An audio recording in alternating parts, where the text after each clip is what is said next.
proactively engage with them, point to them the futility of their own paths, and bring them to the righteous path of Gurmat. So I want to share a couple of examples because I think these examples from Sikh history have a very great bearing on our contemporary situation. Well, one example is his encounters with the Hindus and the yogis. Guru Nanak could have easily interacted with the yogis and the Hindus within the boundaries of the Punjab, but no. He chose to go all the way up to places like Achal and Gorakhatri, which is supposedly located around present-day Peshawar, and interacted with these yogis not once, not twice, but 4 times in order to point to them the futility of their own path and bring them to the path of Gurmat. And he often did so through dialogue, which has been a central sort of medium within the Sikh tradition, one which unfortunately we don't practice as much today. Likewise, he went to the Muslim world. He went to some of the major centers of Islamic learning, such as Mecca and Baghdad. And we've all heard these stories of the mihrab around the Mecca revolving around Guru Nanak's feet. Bhai Gurdas in his first war, when he talks about Guru Nanak's visit to Baghdad, a major center, perhaps second after Mecca in terms of its supremacy within the Islamic world. But Bhai Gurdas is very adamant that Guru Nanak has conquered the entire world. And we sing these shabads when we say, there's no house bereft of Guru Nanak's message. In many ways, this can be extended to the entire Western world, entire systems of Western knowledge or Semitic knowledge. But again, Guru Nanak did not simply sit in the Punjab, which had a majority of Muslims. He went to the major Islamic centers of learning. He went to the major Hindu centers of learning. As far as Banaras, as far south as Puri, all over the world, literally, to proactively engage with these people. And the kind of methods that he used in both these encounters with the Muslims and with the Hindus, they had some similarities. He used a dialectical process, number one. By dialectical process, I mean he had a dialogue with these people. And oftentimes our banis are made up of dialogues. The Siddh Gosht is evidence of the fact that he had a very constructive dialogue with the Siddhas. Prashnotter, another composition, is also evidence of the fact that the Gurus used to have these sort of dialogues with the Sikhs in order to ensure that the Sikhs were following what the Gurus were teaching. He learned the local languages. I mean, our Gurus were really public diplomats par excellence, if you look at it. If you critically read the Baisakhi, they'll tell you that before each different Udasi, Guru Nanak donned a particular type of clothing, spoke certain languages. And it wasn't just restricted to Assalamu Alaikums. You know, if he was in Mecca and Baghdad, I'm sure he was conversing with the local Qazis in Arabic. More specifically, the Gurus used the mediums of these people, meaning the Muslims and the Hindus, used their own terms to convince them of the righteousness of Gurmat. If you read, there are plenty of shabads in Gurbani which are full of Islamic terms. And that the Siddh Gosht uses a lot of yogic terms because the Guru Nanak was using those terms metaphorically to convey his message to these people. So how do these relate to us, you may ask?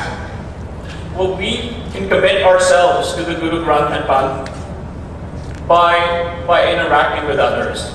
And we need to. It's almost incumbent upon us to engage proactively wherever we are. And throughout our history, we have engaged with many people. Personally, these stories and the teachings of the Gurus are tremendously inspiring to me. As I see myself going into foreign lands, I not only see myself as a visible Sikh who's a diplomat who will be carrying or conveying foreign policies of the US government to countries abroad, but who will be doing so as a representative of the Sikh Panth. And so we're accomplishing two goals at the same time. And this process of proactive engagement continues on and on throughout Sikh history. in Guru Gobind Singh's time, rather than traveling as much as Guru Nanak did beyond the borders of Punjab or Patna or wherever Guru Gobind Singh was during his lifetime, he literally brought the entire world, the entire outside world to his Sikhs. Very, very significant. He, we hear about the 52 poets that Guru Gobind Singh had at his court. You read scholars like Professor Pyara Singh Padam, has a book in Punjabi called Guru Gobind Singh De Darbari Ratan. There was a lot more going on at Guru Gobind Singh's court than simply recitations of poetry. Guru Gobind Singh, I would argue, single-handedly was an entire patron as organizations like the National Endowment for the Arts or the Humanities, which support projects of the arts, humanities, sciences, and so forth. Guru Gobind Singh single-handedly was a patron to people of all different backgrounds, religious, cultural, knowledge backgrounds, and he brought them to his court. So his Sikhs would not simply be practicing their spirituality in isolation, but would be well-informed citizens of the world, even back then. There are terms that are used in his court literature. We all know Shastradhari, right? Well, Guru Gobind Singh didn't want his Sikhs to be just Shastradhari, he also wanted his Sikhs to be Shastradhari. Shastra in a generic sense would be sciences, literature, anything that involved knowledge, and he sponsored immense projects of translation. Translation of all the extant knowledge in the sciences, the humanities, literature, into the language of the people so that his Sikhs could practice their spirituality, be adept at the use of weapons if and when necessary, and also know about the world, know about the classics, lore. And he never stopped this process of engagement, even in the most dire circumstances. Even after 4 of his sons were martyred, rather brutally, so many of his members of the Panth were decimated, he continued to engage very proactively by writing a letter in the official language of the administration, Persian, to Aurangzeb, the Zafarnama. It's unfortunate we restrict ourselves to a mere knowledge of the single verse, but